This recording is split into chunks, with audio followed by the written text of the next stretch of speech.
Октябрьнын 27-сінде халқара йымшақ аючуқ ойынжағының күні қайдетілмекте. Мерақлы факт, бірінші аючуқның ады Тедди олған еді. Шо аючуқны ойынжақ түкені сайыбының қадыны та 118 ел евел сытықып ойынжаққа Тедди адыны берді. Чүнки бұл президент Теодор Рузвельтнің адының қысқа шеклідір. Шу мерақлы аючуқны пек чоқ инсан сатын алмақ істейді. Шунын үшін Морис Эфенді, яғни ойынжақ түкенінің сайыбы Тедди адыны құланмақ үшін ресми суретте президентке мұражат етті. Рузвельттен рұқсет алып, Морис Эфенді пек муафақиетлі ойынжақ империясыны яратқан екен.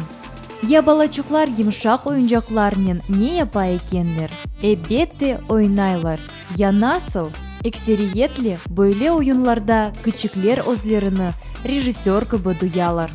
На самом деле детские игрушки необходимы в развитии каждого ребенка, потому что через них ребенок познает мир, через них ребенок учит общаться, коммуницировать.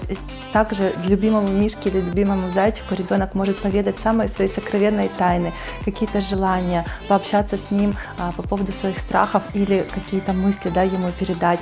Ну и, конечно же, есть развивающие игрушки, которые помогают развивать фантазию, память, логику, мышление, помогают развивать речь ребенка и мелкую моторику, что тоже влияет на развитие мышления малыша.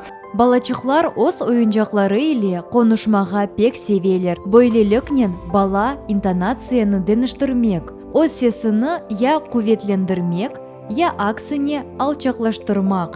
Эмде кереклі сөзлеріні сайламақ өгренелер. Кележекте бойле конушу баланын тефекурыны зеңгінлештіріп, ичкі субет құрмақ үшін темел олыр.